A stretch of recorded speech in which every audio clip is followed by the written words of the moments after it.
A woman like you walking through Manhattan. Mocking voices rang out as Sarah Mitchell walked in her faded hoodie, clutching an old tote. To the crowd, she was nothing but ordinary, unworthy of notice. But then came the roar of engines. An armored column screeched to a halt before her.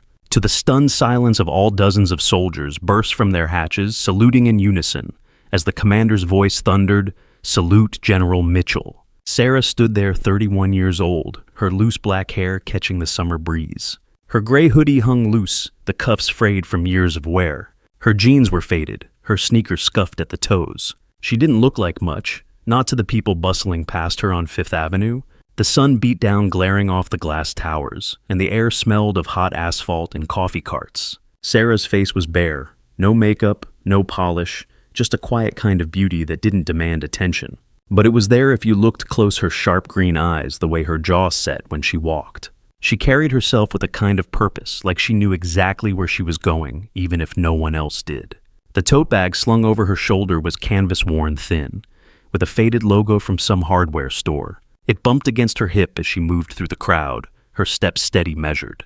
She had learned to walk like that a long time ago, under a different kind of sun, in a place where every step mattered. Years back, she'd stood in the dust of a desert base, her boots sinking into the sand. The air had been thick with diesel and the hum of machinery. She'd been younger then, her hair pulled back tight, her uniform crisp despite the heat. Soldiers had moved around her, their eyes sharp with respect, their voices low when they spoke her name. She'd been their commander, their general leading an elite armored unit through missions no one talked about outside classified briefings. The kind of work that left scars, some you could see, some you couldn't. She'd left that life behind, walked away after one order she couldn't unhear. Now here she was, years later on a New York sidewalk, and nobody knew, nobody cared. To them, she was just another face in the crowd, someone who didn't belong among the polished suits and designer bags. A street vendor nearby, his cart piled high with pretzels, watched Sarah pass. His hands paused mustard bottle in midair as he squinted at her. There was something in her walk, a rhythm he'd seen before back when he'd served back, when he'd stood at attention for someone who carried that same weight. He set the bottle down, wiped his hands on his apron, and muttered to himself, "That's no ordinary woman." A tourist grabbing a pretzel overheard and laughed, nudging his friend. "What's with this city? Everyone's got a story." But the vendor didn't laugh. He just kept watching Sarah, his fingers twitching like he wanted to salute but didn't dare. A kid nearby, licking an ice cream cone, pointed at Sarah's tote and giggled. "Mom, look at that bag. It's so old." His mother shushed him, but her lips twitched in a smirk. The weight of judgment hit Sarah, sometimes like a punch she didn't see coming. She'd catch her reflection in a shop window, plain, unremarkable, and her hand would tighten on the strap of her tote. Not out of shame, but because she remembered who she was, who she still was. The world might not see it, but she carried it in her bones. Sometimes, when the city's noise got too loud, she'd close her eyes for a second and hear the rumble of tanks, the crackle of a radio, her own voice giving orders. Once, years ago, she'd stood in a command tent, a map spread out before her, her finger tracing a route through enemy territory. Her soldiers had watched her waiting for her call. She'd made it, and they'd followed. That was the weight she carried now, even in sneakers and a hoodie. A delivery guy on a bike swerved close to Sarah, his eyes flicking over her as he muttered, "Out of the way, lady. This ain't your runway." His buddies nearby laughed, their voices carrying over the hum of traffic. Sarah stepped aside, her movements calm, deliberate like she was dodging something heavier than a bike. Her fingers brushed the edge of her tote and she kept walking, her eyes fixed on the horizon. The delivery guy sped off, but one of his friends called after her, "Go back to wherever you came from." The words hung in the air, sharp and careless, as the crowd moved around her, oblivious. "Hey, before we go further, can you do me a quick favor? Grab your phone, hit that like button, drop a comment below, and subscribe to the channel. It means a lot to share these stories with you, and I'd love to know you're out there listening." All right, let's keep going. It was high noon, the kind of summer day where the heat made everyone a little meaner. Sarah was heading down Fifth Avenue, the shops glittering with displays of things she'd never buy. The crowd was thick tourists, snapping photos, locals rushing to lunch meetings, kids weaving through with ice cream dripping down their hands. She kept her head down, not out of shame, but because she didn't feel like meeting anyone's eyes. That's when she heard it. The first jab. "Who wears a ragged hoodie in this blazing heat?" The voice was sharp, dripping with mockery. It came from a guy in his mid-20s, his tie loose, his suit jacket slung over his shoulder. He was standing with 2 other office workers, all 3 of them sipping overpriced coffee, their eyes scanning the crowd for something to laugh at. They had found Sarah, a woman in a sleek blazer, her nails painted fire engine red, leaned toward her friends and smirked. Bet she's lost. Probably wandered in from some dive bar downtown. Her voice was loud enough for Sarah to hear, deliberate, like she wanted to make sure it landed. Sarah's fingers brushed the edge of her tote, her knuckles whitening for just a moment. She didn't turn, didn't acknowledge the jab. But her lips pressed into a thin line, and she adjusted her grip on the bag, her movements precise, controlled. The woman's friends snickered, one of them snapping a quick photo with her phone. "This is going viral," she said, her voice gleeful. #CityTrash. A passerby, a guy in a polo shirt, overheard and chuckled, shaking his head like Sarah was a joke everyone was in on. Sarah didn't stop walking. Her pace didn't falter. But her jaw tightened just for a second as she reached the corner and stopped at a red light. The crowd pressed in around her, the air thick with heat and judgment. She stood there, her tote resting against her leg, her hands still. And then from the edge of the crowd, an old man's voice broke through. He was sitting on a folding chair, a small table in front of him, covered with veterans' pins and patches. His face was weathered, his cap faded, but his eyes were sharp.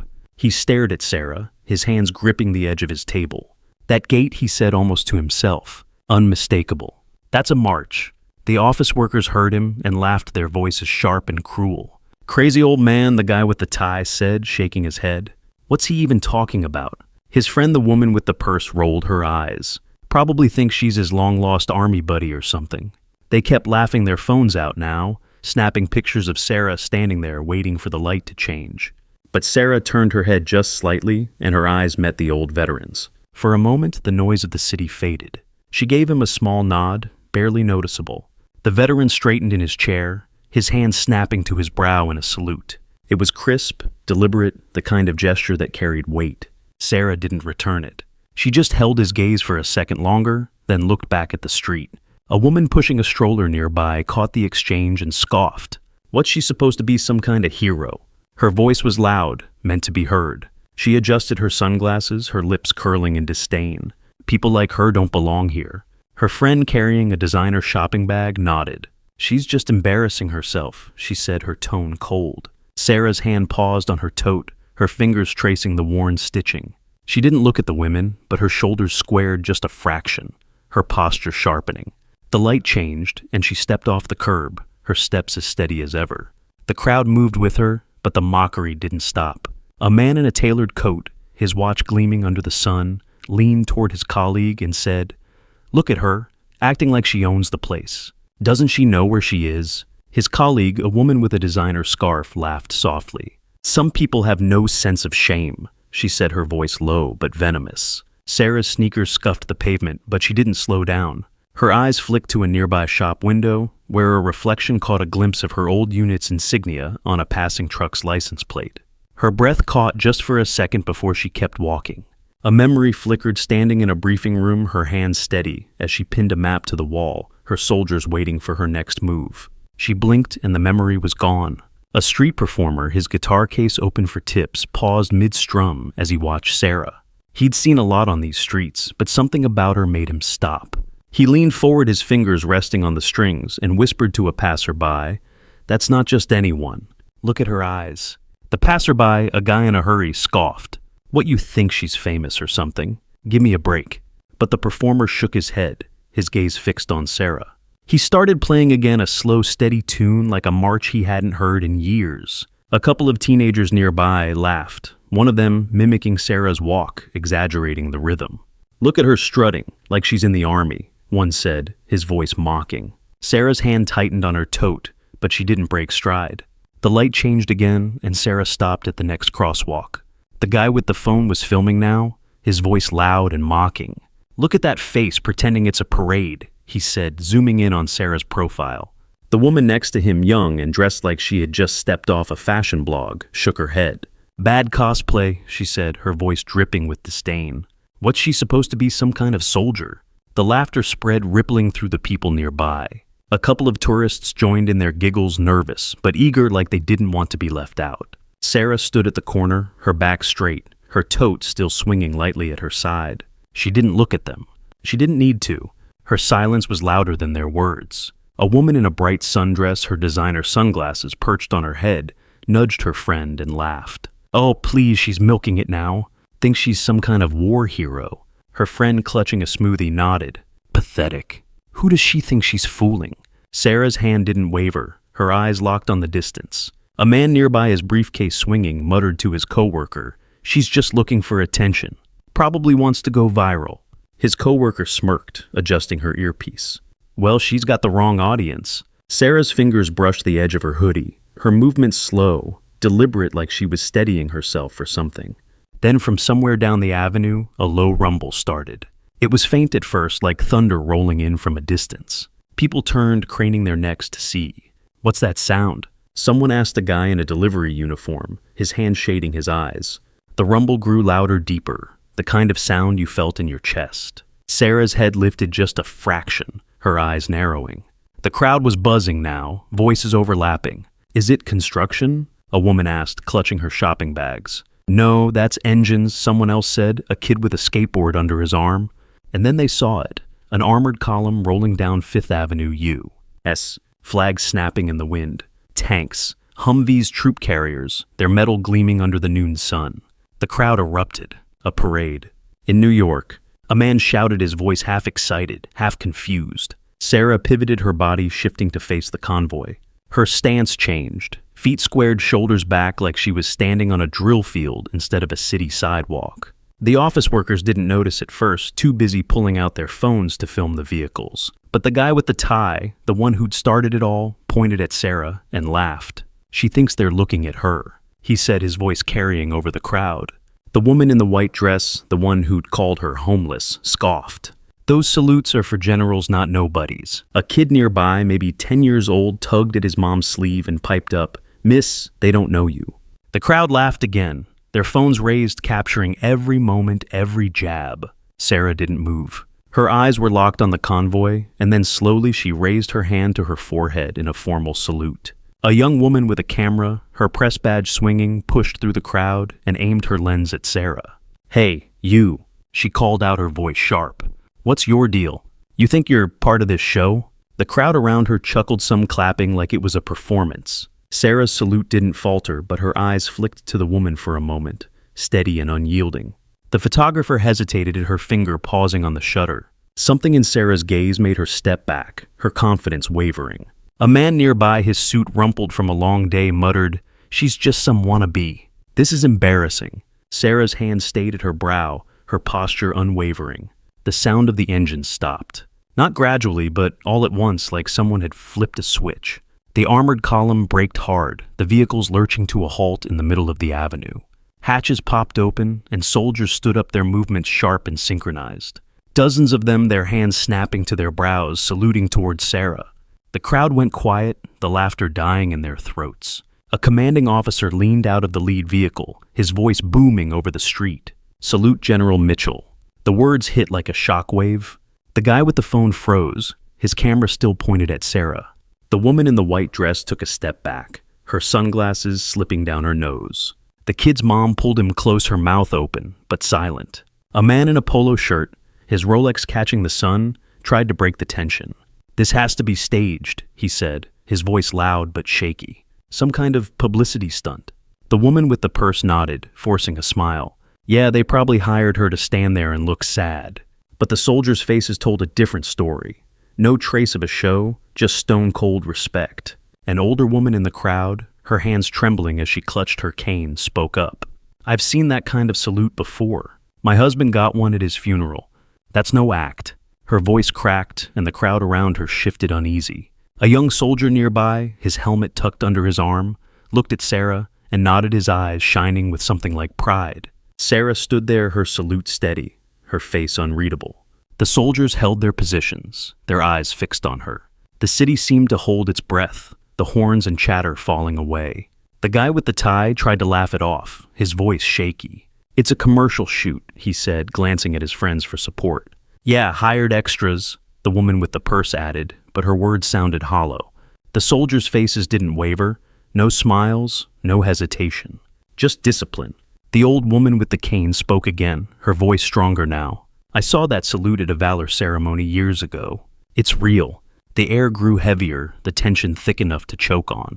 A young soldier barely out of his teens climbed out of a Humvee and stood at attention, his eyes locked on Sarah. He reached into his pocket and pulled out a folded piece of paper worn at the edges. He held it up, his voice steady but loud. This is her citation. Medal of Valor, 7th Armored Brigade. The crowd murmured, some stepping closer to see. The paper was creased like it had been carried for years, but the words were clear. Sarah's name was there in bold print. Her hand lowered, her salute complete, and she gave the soldier a single nod. A woman nearby, her arms crossed, whispered to her friend, "That can't be real." "Can it?" Her friend didn't answer, her eyes fixed on the paper. Sarah tugged at the collar of her hoodie, just enough to show a faint scar on her collarbone, a steel falcon etched into her skin. A soldier in the convoy shouted, "That's the 7th Armored Brigade emblem." The crowd gasped, a collective intake of breath. The legendary unit, someone whispered, a man in a business suit who'd been quiet until now. The laughter was gone, replaced by murmurs, by wide eyes and dropped jaws. Sarah nodded once, a small gesture like she was acknowledging the soldier, but not the crowd. She didn't explain. She didn't need to. A kid in the crowd, his baseball cap crooked, stared at Sarah and whispered to his dad, "Is she really a general?" His dad didn't answer, just put a hand on his son's shoulder, his face pale. The teenage girl with the earbuds, the one who'd mocked Sarah's drama, stood frozen, her phone slipping from her hand. Her friend grabbed her arm, whispering, "Is that really her?" The girl didn't answer, her eyes wide as she watched Sarah. A man nearby, his camera still rolling, lowered it slowly, his face pale. I didn't know he muttered more to himself than anyone else. Sarah's tote brushed against her leg as she shifted her weight, her movements calm, deliberate. The crowd was starting to part now, giving her space like they were afraid to stand too close. A woman in a floral dress, her hands clutching a coffee cup, whispered, "I feel sick." "We were so wrong." Her friend nodded, her eyes wet. The whispers started again, but they were different now. "It makes no sense," a woman said, her voice low, almost guilty. "A general wandering New York like a beggar." The guy with the tie shook his head, his confidence crumbling. "If she's really a general, why wear rags?" The woman in the white dress crossed her arms, her lips tight. "She must have fallen from grace," she said, but her voice lacked the venom it had before. Doubt was spreading like ripples in a pond. People were looking at Sarah differently now, their eyes lingering on her worn sneakers, her faded tote, but Sarah didn't wait for them to figure it out. She turned and started walking, her steps as steady as ever, the tote swinging lightly at her side. A news van pulled up at the edge of the crowd, a reporter scrambling out with a microphone. She pushed through, her cameraman trailing behind, and called out, "Ma'am, can you tell us who you are?" Sarah didn't stop, didn't turn. Her hand brushed the strap of her tote, and she kept walking, the sun catching the faint scar on her collarbone. The reporter hesitated, then turned to the crowd, her voice urgent. "Does anyone know her?" The old veteran still at his table chuckled softly. "You don't forget a general like that," he said, loud enough for the camera to catch. A man nearby, his briefcase open, dropped a pen as he stared at Sarah's retreating figure. "I've heard that name before," he muttered, his voice shaky. Mitchell, from the news. Years ago." The command vehicle rolled forward, stopping just in front of her. A 3-star general stepped out, his uniform, crisp, his face weathered but firm. He stood rigid, his hand snapping to his brow in a salute. "The entire unit awaits your orders, Commander," he said, his voice carrying across the silent avenue. The crowd didn't move, didn't breathe. Sarah returned the salute, her movement precise, practiced. Then she lowered her hand and kept walking, the noon sun glinting off her hair. The soldiers held their salutes, their eyes following her, until she disappeared around a corner, swallowed by the city. A young woman in the crowd, her hands shaking, dropped her phone. "I filmed her," she whispered, her voice breaking. I laughed at her. A woman in the crowd, her hands clutching a shopping bag, dropped it to the ground. Her face was flushed, her eyes wet. "I called her a nobody," she whispered, her voice breaking. The man next to her, the one in the polo shirt, looked away, his jaw tight. The reporter from the news van was still filming, her voice shaky as she spoke into the microphone. "We don't know her story, but this moment, this is something we'll never forget." The crowd was silent now, the weight of their words settling over them like dust. A kid nearby, his skateboard forgotten, stared at the convoy and whispered, "She's a hero, isn't she?" His mom nodded, her hand tight on his shoulder. The guy with the tie was the first to break. He shoved his phone in his pocket, his face pale. A week later, his boss called him into an office. "You're done," the boss said, sliding a termination letter across the desk. The video he had posted, the one mocking Sarah, had gone viral, tagged with comments about his company's toxic culture. He had cost them a major contract. The woman in the white dress, the one who'd sneered so easily, found her face plastered across social media. Someone had dug up her name, her job, her history of snide remarks at charity events. Her firm quietly let her go, citing reputational concerns. The woman with the sleek bob, the one who'd called Sarah's tote a thrift store reject, lost her sponsorship deal with a fashion brand. The company didn't say why, but the timing wasn't hard to figure out. The teenage girl who'd laughed at Sarah's drama sat at home that night scrolling through her phone. The video of the convoy was everywhere, shared and reshared, with comments calling out the crowd's cruelty. Her name wasn't in the posts, but she felt the sting anyway. She deleted her own video, her hands shaking, and didn't post again for weeks. The street performer, the one who'd seen something in Sarah's eyes, wrote a song about her. He played it the next day, his voice carrying over the avenue, and people stopped to listen, their faces solemn. A woman who'd been in the crowd, the one with the floral dress, came back to the performer's spot and dropped a 20 in his case. For her, she said, her voice barely a whisper. The old veteran, the one who'd seen her march, sat at his table the next day, his pins and patches laid out as always. But people stopped, now asking questions, wanting to know what he'd seen. He didn't say much, just shook his head and smiled. "Knew it the second I saw her," he'd say, tapping his chest. "Some things you don't forget." The kid who'd spoken up, the one who'd said the soldiers didn't know her, came back with his mom a few days later. He left a small American flag on the veteran's table, his eyes wide with something like awe. A man nearby, his suit wrinkled from a long day, stopped to buy a pin. "For my dad," he said, his voice low.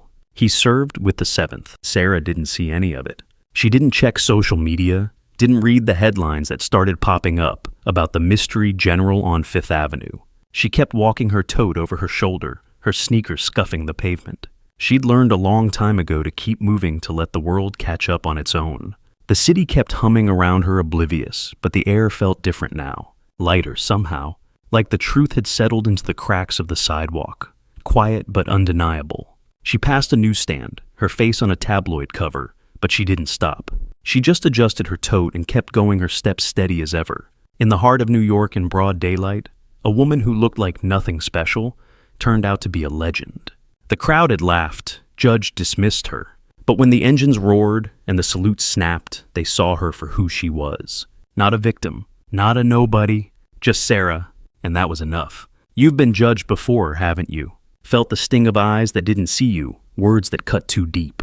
You stood tall anyway. You kept going. You weren't wrong for it. You were never alone. Where are you watching from? Leave a comment below and hit follow to walk with me through heartbreak, betrayal, and finally healing.